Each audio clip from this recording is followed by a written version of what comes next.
આજે પાછા નવા બ્લોગમાં મળ્યા છીએ તો મારી ચેનલ લાઈક સબસ્ક્રાઈબ કરી દેજો અને ચેનલને ફોલો કરી દેજો.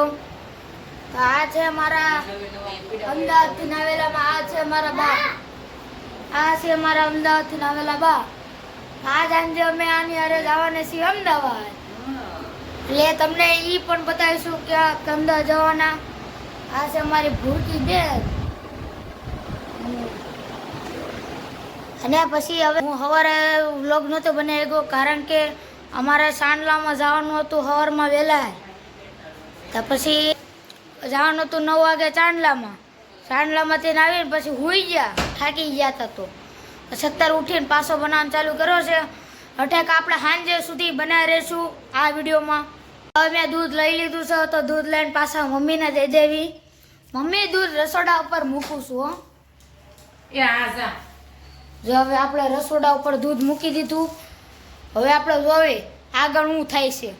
પછી આ આખા દિવસમાં આપણો રૂટીન નથી બતાવ્યો તો અડધા દિવસમાં તો બતાવશું આપણે.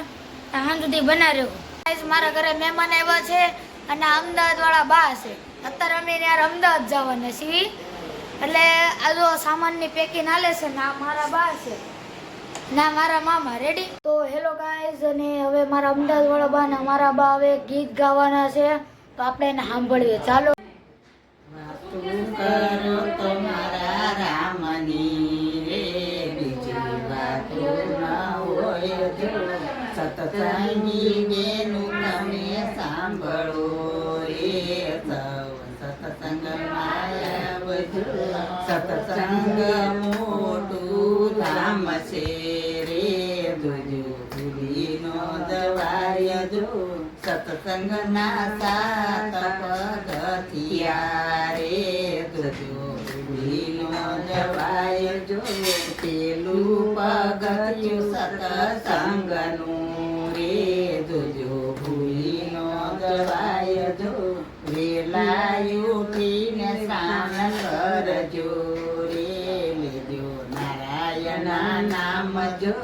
જુવાની જાશે ને ગડબડ આવશે રે પછી નહીં લેવાય નામ જો.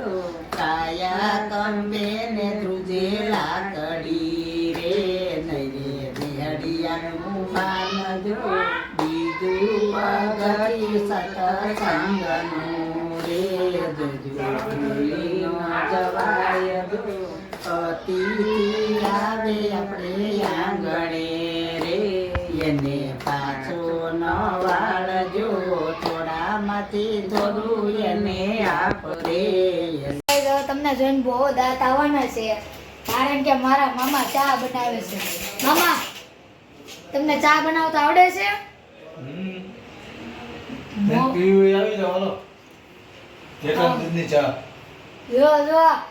મામા ચા બનાવે. તમે વિચાર કરો, મામા બનાવતા આવડે એટલે મોટી વાત કહેવાય. કા મામા?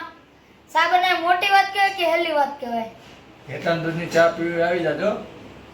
હા, મારા મામા કહે છે આમંત્રણ દે છે એટલે આવવું પડે. હો ભાઈ તમારે બધાને ચા દે ને હવે મામા ભાણે ચા પીવા બેઠા છીએ તો પી લેવી. રેડી? તમારે પીવો તો આવી જાય. મારા બાન મામા આવ્યા હતા તો હવે મેં આટલું સરબ જ્યુસ બનાવ્યું છે તો હવે આપણે દી આવી પછી તમને મળે. હેલો ગાઈસ, અત્યારે મારા 2 બા હતા અને એક બા હતા અને પાછા બીજા બા આવી ગયા છે. એક બા અમદાવાદથી ના હતા અને બીજા બા સુરતમાં જ છે.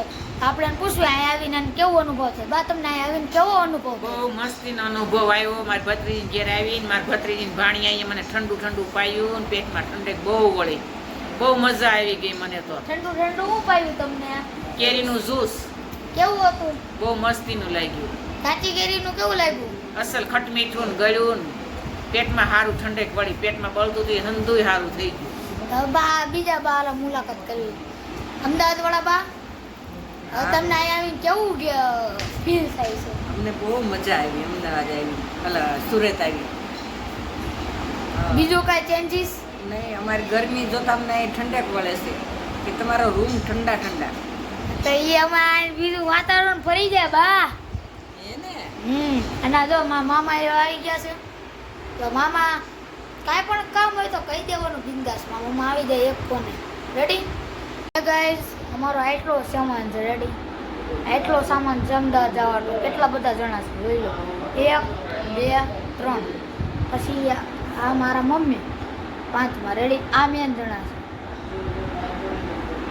અને ઓલા પણ તો હેલો ગાઈસ અમે બસમાં બેસી ગયા છીએ જોઈ લો અમે ડબલના સોફામાં એટલા જ બેઠા છીએ રેડી હવે પછી લાંબા ઓલા આપણા ઘરે આવ્યા તો ઈ છે સુરત વાળા રેડી રેડી તો હવે આજનો બ્લોગ અહીંયા જ ખતમ કરવી અને અમારી બસ તો આજનો બ્લોગ અહીંયા જ ખતમ કરવી બાય બાય